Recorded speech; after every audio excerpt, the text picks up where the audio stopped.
And recording. So, normally when I go to the gym, I have Pandora set up to listen to on my phone. And for the last, I want to say 4 or 5 months, I've had a Gojira station. So I've been listening to a lot of Gojira, whatever pronunciation you prefer. They're French, and Gojira is Japanese, and Godzilla, and I'm speaking English.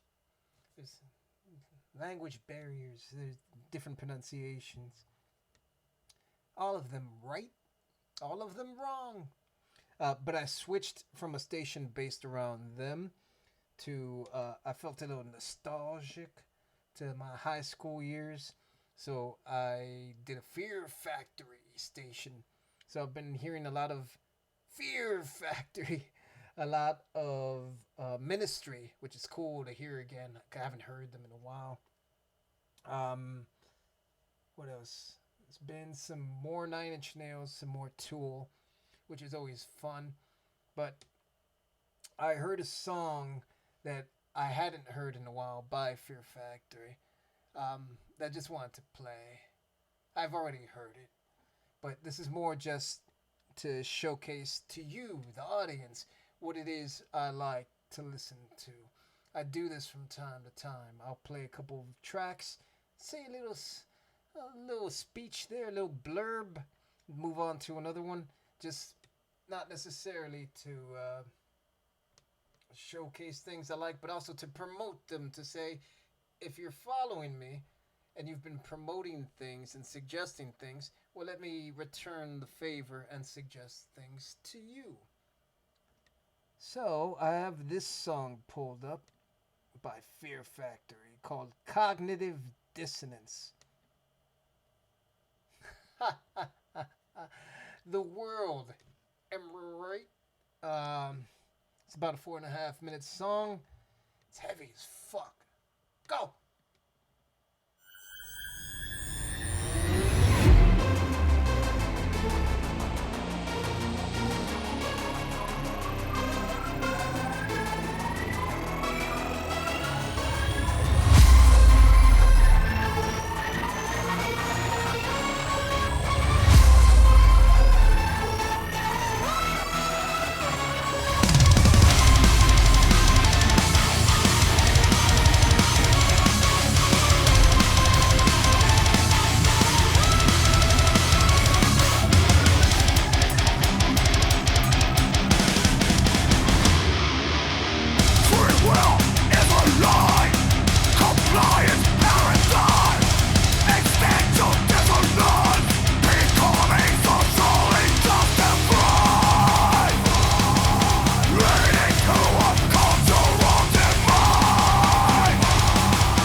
because for copyright purposes.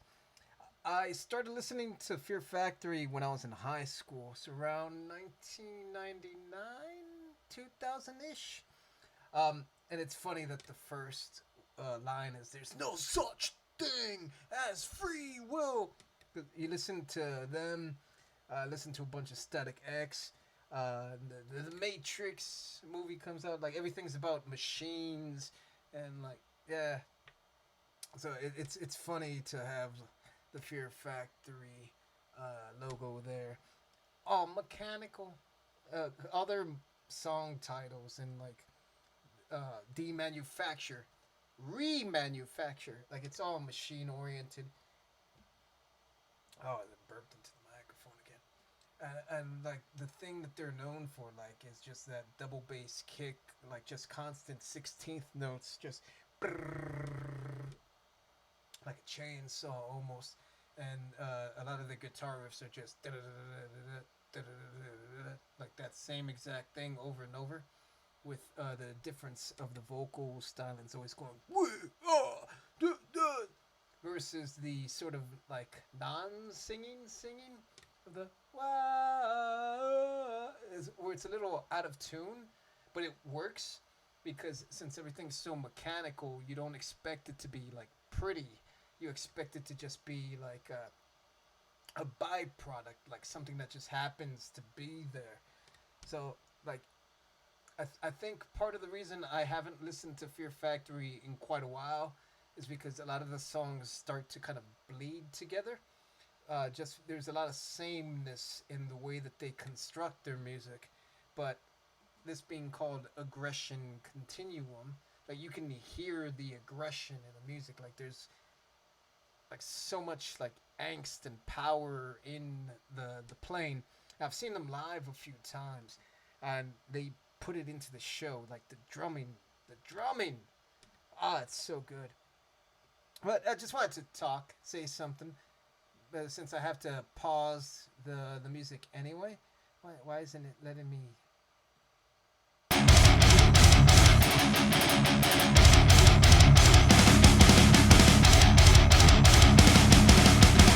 Fucking madness, surrounding mine, perverted and exorbitant, tearing down society, rolling lies to disparage me.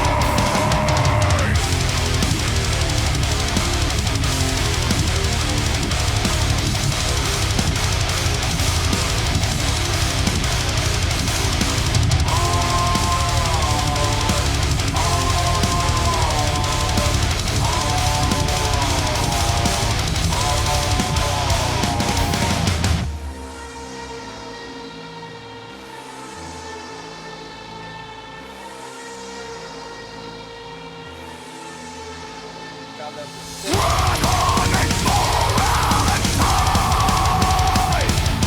causing mental suffering.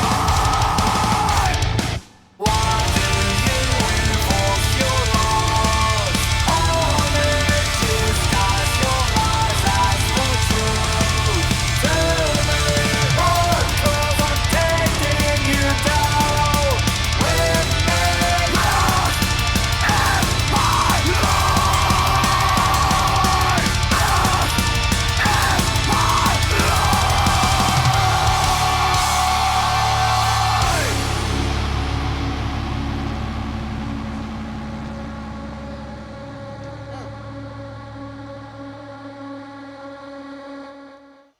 God love that outro with the sort of static melding with the synth kind of sound.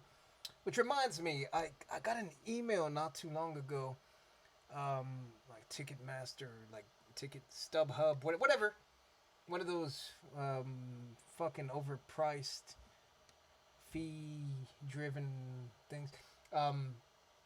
Ministry is on tour, and they have Gary Newman with them in like certain stops, and I think they're gonna play the Fonda. I don't know if it's in February or if it was April, but it was one of those separate things where like it's gonna be Gary Newman, and Ministry is gonna skip that one, which is a shame because I would have liked to see them both together. But I always associate Fear Factory with Gary Newman just because they did that cover of Cars. Here in my car, I feel safest of all. Not in cars. That was an exact replica of his voice. Let's see. Since I'm on this kind of kick right now, I've mentioned Fear Factory, I've mentioned Static X. I'm reminded of, again, in high school, I think in the year 2000, maybe 2001, probably 2001, my senior class. I was on the decathlon team, so the academic decathlon team. I'm a brainiac, if you couldn't tell. A number of us took a trip to the East Coast as part of a school thing to visit a college campus. I think what was it, Bowdoin? Over in Maine. And one of the things that I did there with a buddy of mine, who was also part of the team, is we hit up a random music shop there because we're like, why not? We're so used to all the California stores and we have that California sound here. Let's just go over here and see what they have, whatever. And it's more or less the time that I was kind of getting into metal more. Like I listened to some heavy stuff, like some Slayers, listen to your Metallicas and your Megadeths. But my buddy, he picked out some albums for me. He was just like, you gotta listen to these. So at that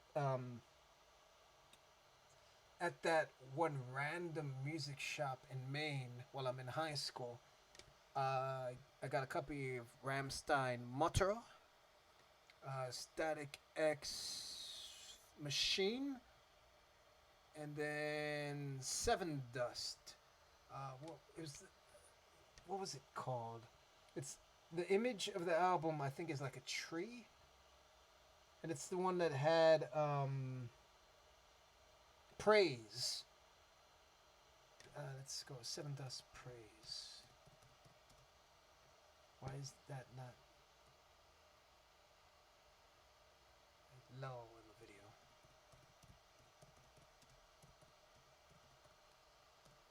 Which is an awesome, awesome track.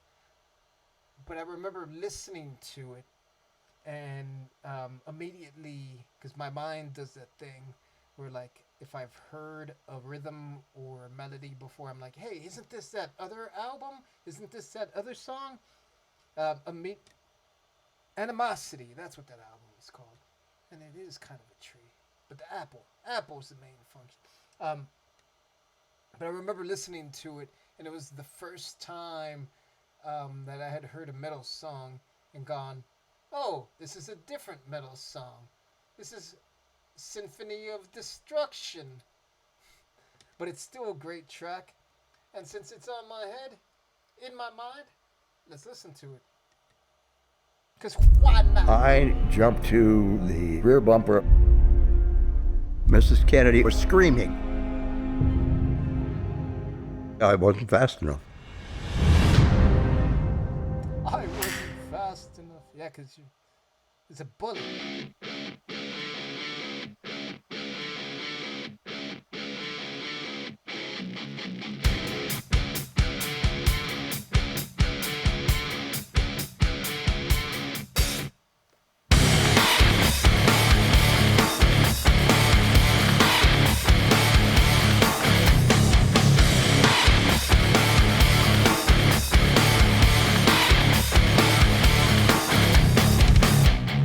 What did you expect?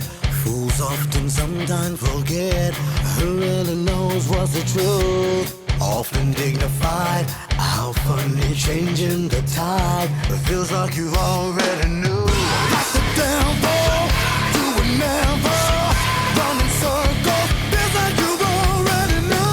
Like the devil, you would never run in circles. Feels like you already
again for copyright.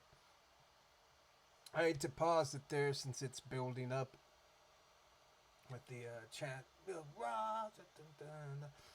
the break. But these are the breaks. I gotta do it for copyright.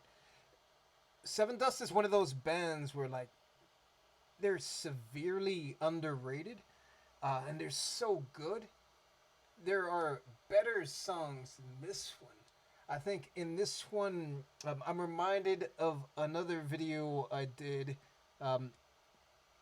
reacting to like a random band where I just thought, man, they really sound like Metallica. And someone in the comments said, oh, this album was produced by Bob Rock. And I thought, that's exactly the reason why. The producer took hold and made the album sound a certain way. Like maybe the band came in with like a certain particular sound or aggression or style, but then once you get the record companies involved in everything, they want you to sound a certain way. So as much as I love this album and as much as I like this song, there's a certain aspect to it where it just sounds too clean and it sounds very stripped down. It sounds very radio friendly. Like someone was like, we have a formula. You have to follow this formula. You can do whatever you want on the album, but for the single, you have to do this. And the riff being like Symphony of Destruction, pretty much. It makes me think of how, what is it, Papa Roach, Last Resort, how it's just an Iron Maiden riff. That, which is, like, that's a good track. But it's literally just Iron Maiden's riff. And this is a Megadeth riff. It's good. I like it. And dude can sing. Not just sing. Sang. I think this is probably on the lower end of their songs, though. Like, so much of their material goes so much harder and has so much more gravitas. This is more just kind of like an entry-level kind of song. But, like, I'm in that certain wavelength of, like, high school and high school bands. But I like it. I hope you like it, too.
Pardon me 1 second. I'm gonna grab another beer.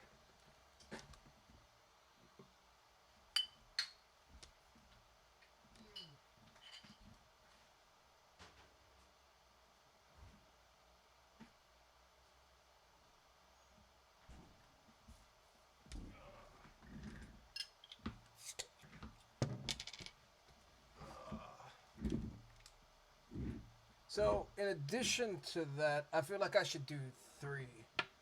What is it? Holy Trinity. Mother, Maiden, Crone. That's not what it is it?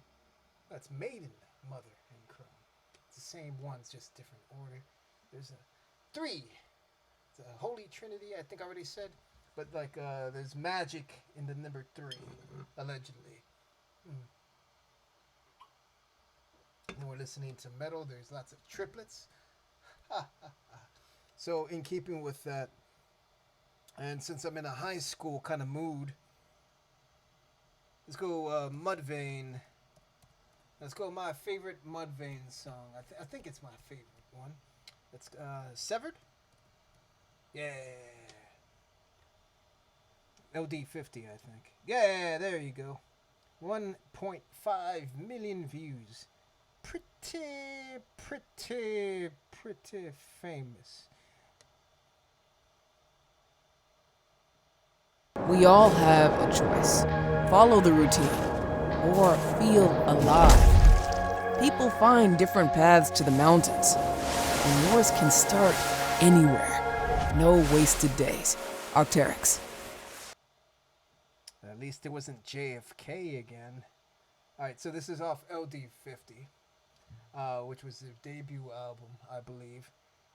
It's awesome track. This is the album that has Dig! Which is funny because I think the song Not Falling off the second album, has almost the exact same like melody as Dig, but Golden Ratio is really good. 6.5 minutes. Go!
Pause it there since it's a transitioning section into the more sonic yelling kind of, or not yelling. He has a lovely voice, does the singer. when he actually does sing. I'm reminded, now that I'm hearing this again for first time in a while, is that the rhythm section, the bass and the drum are especially present in this mix, which is nice, so nice. The bass has like a nice, there's like a funk to it, but also like some dirt, if that makes any sense. Um, yeah. I remember this song as being more like broken into different sections. Oh, my burping. Mm. But I remember it being kind of like here's the portion with the guitar riff, then it goes away. Here's the portion with the bass, then that goes away. Then it gets heavy towards the back half. There's a lot of screaming towards the back half as well. And the beginning is more kind of like deliberate, like entrance, kind of like whispering kind of thing. And it seems like that is part of what's happening. And you know what's funny? I'll wait until the song finishes to tell my Mudvayne story. Now it's letting me. It's so funny. Go.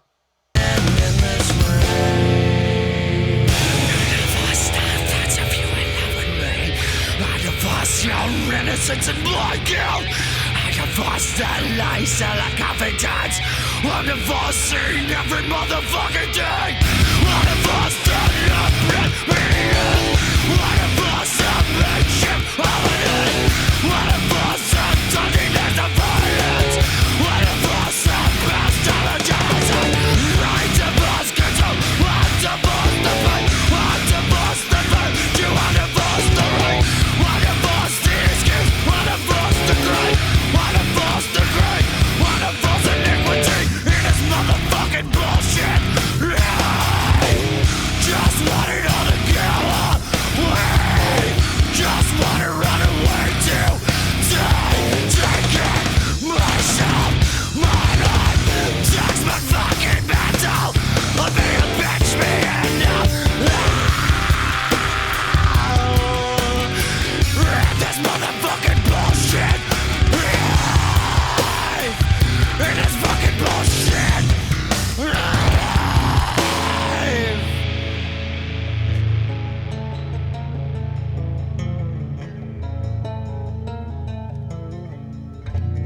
This portion is what makes this my favorite Mudvayne song.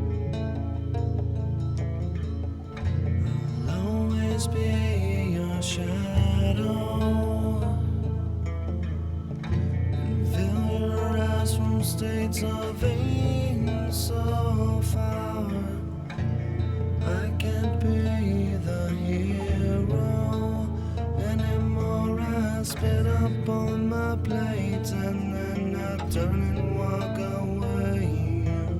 I spit up on my plate and I disrupt the family. I spit up on my plate as I sever the entity, and I feel your warm sun on my face. Separate, separate, separate, separate. Got you away. As you are, bleed you, strip you. All your states of being so far. Hey, you, got you away.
never noticed in that fade out how the drums kind of go away and they fade out, and the bass kind of melds into that kind of sound wave of the space ish kind of sounding thing. There's a lot of things I'm noticing now that I'm listening to these other songs, because songs that you like and that you listen to or have listened to before, a lot of it is more just like in passing, or like you latch on to like the vocals and you just repeat that, but you don't necessarily dissect them. You don't pay attention to them in such like a deliberate way, like I'm kind of doing right now. Like the drumming on this track specifically, like I don't remember it being this damn good, and it's very, very good. So it's nice every so often to like come back to a song that you've heard and just like give it that extra listen where you're actually paying more attention to everything as opposed to just the things that you do latch on to. So I'm glad I did this.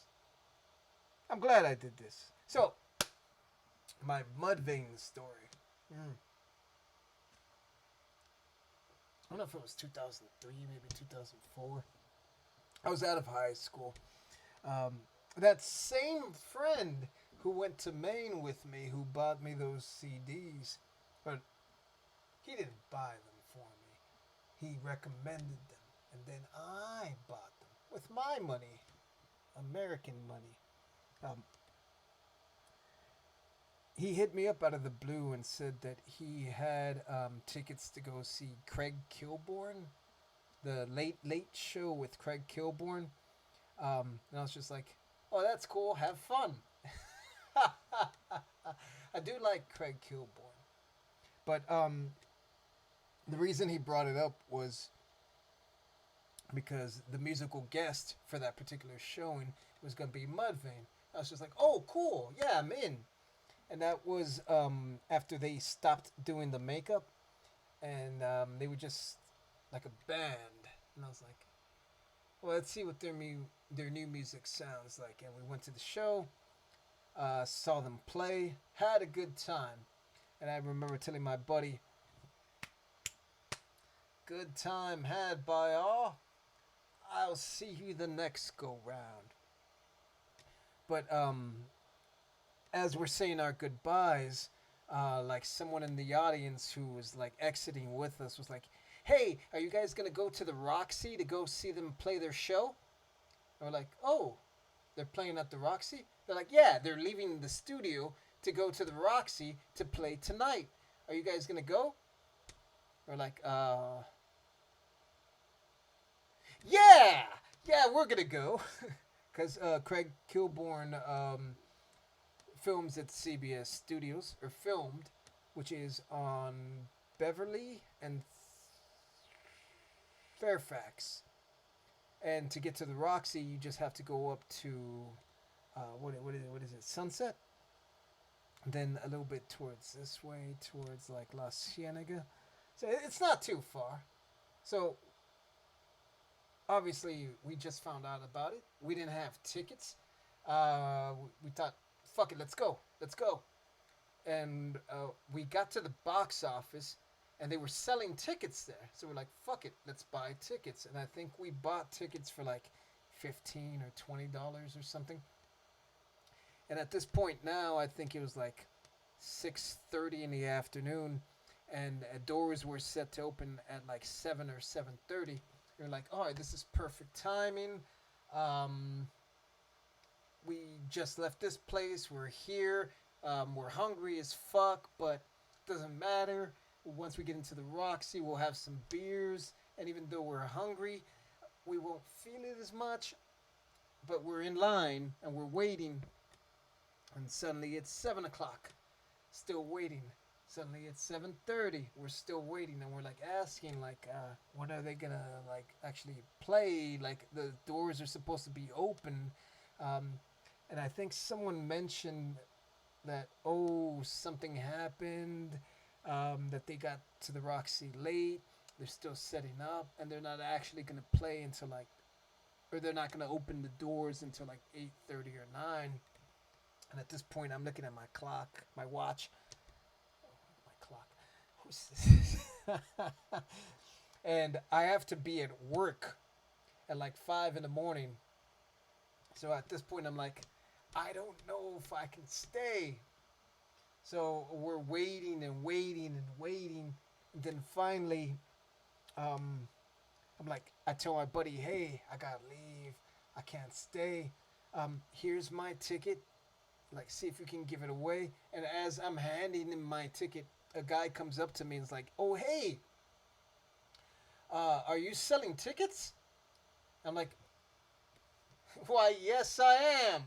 I only have the one, though. Did you want to buy it? And remember, I think I paid like 15 or 20 bucks for it. Dude goes, oh, cool. Well, all I have is a 50. Do you have change? And I think I told him like I was going to sell it to him for like 30. Because I wanted to make some profit. And I looked at him. I was like, "Oh, I'm sorry, man. I don't have any change. Like, does your friend have like some singles or like a 20 or something?"